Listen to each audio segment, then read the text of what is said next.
Hello everyone, welcome to the study is to the point.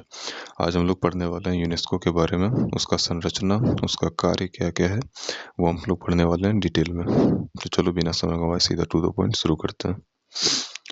पहला हमारा स्थापना और इसका परिचय। डिटेल में देखो, यूनेस्को का पूरा नाम है United Nations Educational Scientific and Cultural Organization. ये है इसका पूरा नाम। इसकी स्थापना हुई थी 16 नवंबर 1945 को और अपना कार्य आरंभ किया था 1946 में। इसका मुख्यालय है पेरिस, फ्रांस में। और इसकी प्रकृति क्या है, मतलब ये दरअसल है क्या, ये है यूएन की स्पेशलाइज्ड एजेंसी है। ठीक है, यूएन की स्पेशलाइज्ड एजेंसी है। इसका कार्य है दुनिया में शांति, विकास और मानव एकता को शिक्षा, विज्ञान, संस्कृति के माध्यम से बढ़ाना इसका मुख्य उद्देश्य है। ठीक है, दूसरा पॉइंट, यूनेस्को की आवश्यकता क्यों पड़ी। सेकेंड वर्ल्ड वॉर यानी कि द्वितीय विश्व युद्ध के बाद देशों में विश्वास की कमी, सांस्कृतिक तनाव और शिक्षा में असमानता जो है वो बढ़ गई थी। वैज्ञानिक शोध और सांस्कृतिक विरासत की रक्षा के लिए वैश्विक स्तर पर सहयोग की आवश्यकता थी। इसलिए यूनेस्को बनाया गया ताकि युद्ध मन में पैदा होता है और शांति भी मन में बनाई जाए। ये दरअसल इसका मोटो है, आदर्श वाक्य है इसका। ठीक है, तो ये हो गया यूनेस्को की आवश्यकता क्यों पड़ी, दूसरा पॉइंट। और इसके बाद है तीसरा कि प्रमुख उद्देश्य क्या क्या है, इसके मेन ऑब्जेक्टिव क्या है। पहला है शिक्षा, एजुकेशन, यानी कि सभी के लिए गुणवत्तापूर्ण शिक्षा। सस्टेनेबल डेवलपमेंट गोल 4 के अंतर्गत ये आता है कि सभी के लिए गुणवत्तापूर्ण शिक्षा।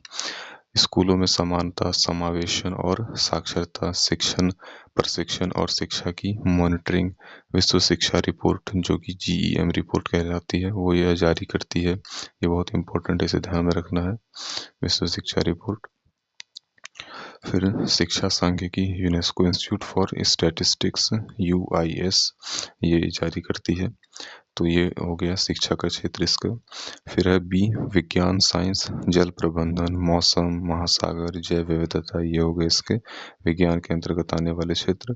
Inter governmental Oceanographic Commission IOC इसके अंतर्गत आती है। फिर है Man and Biosphere Programme MAB ये चलाती है, ये बहुत न्यूज़ में रहता है, मैन एंड बायोस्फीयर प्रोग्राम, ये ध्यान में रखना है। फिर है वैज्ञानिक अनुसंधान में वैश्विक सहयोग। ठीक है, फिर है आपदा जोखिम न्यूनीकरण, डिजास्टर रिस्क रिडक्शन, ये सब ये कार्य करती है, या ये सब जो है इनके क्षेत्र हैं।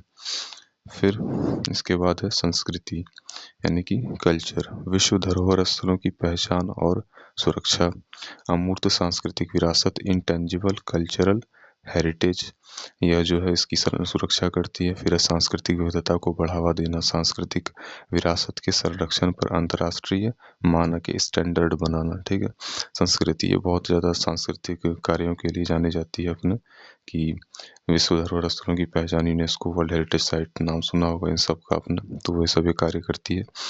फिर डी है संचार एवं सूचना, कम्युनिकेशन एंड इंफॉर्मेशन, प्रेस की स्वतंत्रता, पत्रकारों की सुरक्षा, सूचना तक समान पहुंच, मीडिया विकास कार्यक्रम जो कि IPDC कहलाती है, वो भी यह कार्य करती है। तो संचार एवं सूचना के क्षेत्र में भी इसका क्या क्या क्षेत्र है वो हमने जाना।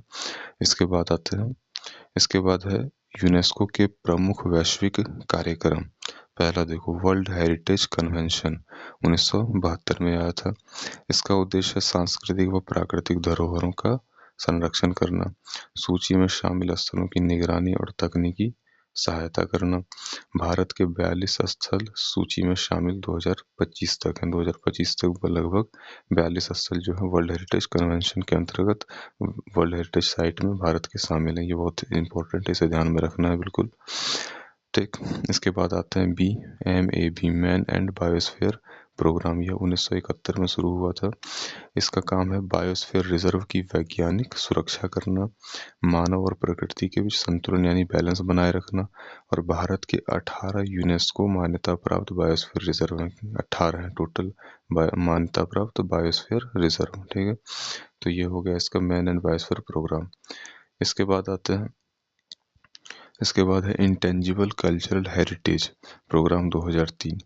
देखो ये क्या है कि गैर भौतिक सांस्कृतिक परंपराएं, एक होता है भौतिक होता है, जैसे कि कोई मॉन्यूमेंट हो गया, ठीक है, कोई बिल्डिंग हो गया, कोई जो है एक साइट हो गया, सब परिदृश्य हो गया। अब है इंटेंजिबल कल्चरल हेरिटेज प्रोग्राम, माने कि जिसको हम लोग छू नहीं सकते, जो अदृश्य होता है, जैसे आर्ट, कला, नृत्य, त्योहार, भारत से प्रविष्टियां जैसे योग, कुंभ मेला, रमन, संकीर्तन, ये सब जो है भारत से इंटेंजिबल कल्चरल हेरिटेज मान्यता प्राप्त है। तो इन सब चीज़ों को हम लोग जो है छू नहीं सकते, इसलिए इनको कहा गया है इंटेंजिबल कल्चरल हेरिटेज। ठीक, इसके बाद है D, global education monitoring report, GEM report. देखो शिक्षा की गुणवत्ता, पहुंच और असमानता पर वैश्विक रिपोर्ट जारी करती है ये। ठीक, फिर है IOC, इंटर गवर्नमेंटल ओशिनोग्राफिक कमीशन। दरअसल महासागरीय विज्ञान, जलवायु, सुनामी चेतावनी प्रणालियाँ, यह जो है इन सब चीज़ों पर प्रकाश डालती है या रिपोर्ट करती है। तो ये हो गया इसके मुख्य कार्य। और इसके बाद देखते हैं, अब देखते हैं इसकी सदस्यता, मेंबरशिप कैसी है। देखो टोटल 195 सदस्य देश हैं इसके, या 194, दरअसल नंबर कुछ आगे पीछे हो सकते हैं। तो एक ज़्यादा एक ही आगे पीछे हो सकते हैं। फिर इसके हैं 10 एसोसिएट सदस्य, और भारत इसका एक संस्थापक सदस्य यानी कि फाउंडिंग मेंबर है, यानी कि जब ये बना था तभी भारत इसका सदस्य बन गया था, या भारत और बाकी देशों ने मिलकर ही से बनाया था, ऐसा कह सकते हैं। फिर 6 है संगठनात्मक संरचना। ठीक है, ये थोड़ा सा ऊपर हो गया, दरअसल अलग है। संगठनात्मक संरचना यानी कि ऑर्गेनाइजेशनल स्ट्रक्चर। देखो ये है जनरल कॉन्फ्रेंस, सर्वोच्च नीति निर्माण निकाय, हर 2 साल में बैठक होती है, बजट और कार्यक्रम स्वीकृत करती है। फिर दूसरा है एग्जीक्यूटिव बोर्ड। देखो एक है जनरल कॉन्फ्रेंस, उसमें जो है लगभग सारे देश आप मान सकते हो। फिर उसके अंतर्गत आता है एग्जीक्यूटिव बोर्ड। ठीक है, और उसके अंतर्गत भी एक तरह से कह लीजिए कि जो है सेक्रेटरीट हो जाते हैं। तो ये हो गए आपके जनरल कॉन्फ्रेंस, फिर ये एग्जीक्यूटिव बोर्ड, ये सेक्रेटरीट। तो एग्जीक्यूटिव बोर्ड में 58 सदस्य हैं। ये क्या करती है, कार्यों की निगरानी करती है और निर्णयों का क्रियान्वयन करती है। सेक्रेटरीट में डायरेक्टर जनरल के नेतृत्व में कार्य होता है, जो भी इसका डायरेक्टर जनरल है वर्तमान में जो है DG ऑड्रे अजौले हैं, फ्रांस से ही। और यूनेस्को के सभी कार्यों का संचालन यही करते हैं, सेक्रेटरीट करते हैं। तो ये हमारा सदस्य वाला सेक्शन खत्म होता है। इसके बाद हम आते हैं यूनेस्को और भारत। ये बहुत important exam point of view से। देखो भारत यूनेस्को सहयोग के मुख्य क्षेत्र कहाँ कहाँ है, विश्व धरोहर स्थल प्रबंधन है, बायोस्फीयर रिजर्व है, शिक्षा सुधार और सांख्यिकी है, शिक्षक प्रशिक्षण है, फिर सांस्कृतिक विविधता और संरक्षण है, जल व समुद्र अनुसंधान इसके अंतर्गत आ जाते हैं। तो ये जो है मेन कुछ क्षेत्र हैं जिस पर भारत और यूनेस्को एक साथ कार्य कर रहे हैं। फिर भारत में कार्यालय कहाँ है, देखो यूनेस्को दिल्ली रीजनल ऑफिस है यूनेस्को का, दिल्ली में। ठीक, तो यूनेस्को और भारत वाला सेगमेंट हमारा क्लियर होता है। फिर इसके बाद है भारत के प्रमुख यूनेस्को वर्ल्ड हेरिटेज साइट्स। पहला है ताजमहल जो कि आगरा में है, कुतुब मीनार, लाल किला, एलोरा, अजंता गुफाएं, काजीरंगा, सुंदरबन, पाटलिकल, कोणार्क सूर्य मंदिर, दार्जिलिंग हिमालय रेलवे। फिर जयपुर पिंक सिटी, रामप्पा मंदिर, होयसल मंदिर, जो कि होयसल मंदिर समझो कि नया है। तो यूनेस्को के वर्ल्ड हेरिटेज साइट ये अक्सर पूछे जाते हैं एग्जाम में, तो इसको जो है ध्यान में रखना हमेशा। और भी लिस्ट लंबी है टोटल। फिर इसके बाद आते हैं हम लोग लगभग अपने आखिरी स्लाइड पर, कि एग्जाम के लिए अत्यंत महत्वपूर्ण बात है क्या क्या है इसके अंतर्गत। देखो यूनेस्को की स्पेशलाइज्ड एजेंसी है ये। ठीक है, ये यूनेस्को की स्पेशलाइज्ड एजेंसी है। कौन, यूएन की, सॉरी यूनेस्को जो है यूएन की स्पेशलाइज्ड एजेंसी है। इसके क्षेत्र कौन कौन है, शिक्षा है, विज्ञान है, सांस्कृतिक संस्कृति है, सूचना है। फिर वर्ल्ड हेरिटेज कन्वेंशन 1972 के अंतर्गत यह जो है ये बनाया गया है, वर्ल्ड हेरिटेज कन्वेंशन बनाया गया है 1972 को। यह चलाता है Man Biosphere Reserve Programme, ICH convention ये चलाता है। फिर है इसके डायरेक्टर जनरल कौन है, ऑड्रे अजौले हैं। फिर हेडक्वार्टर पेरिस में है, सदस्यता 195 है।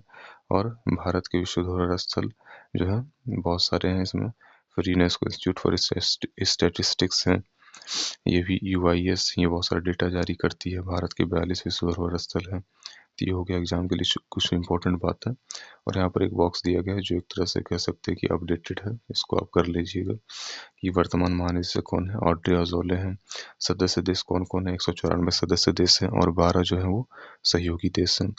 प्रमुख प्रकाशन कौन कौन है, ग्लोबल एजुकेशन मॉनिटरिंग रिपोर्ट जो है प्रकाशित करती है रिपोर्ट इसका आदर्श वाक्य, जैसा कि मैंने पहले भी जिक्र किया था, ये डिटेल में है कि चूंकि युद्ध जो है लोगों के दिमाग में शुरू होते हैं, इसलिए शांति के बचाव भी लोगों के दिमाग में ही बनाने चाहिए, ये इसका है आदर्श वाक्य।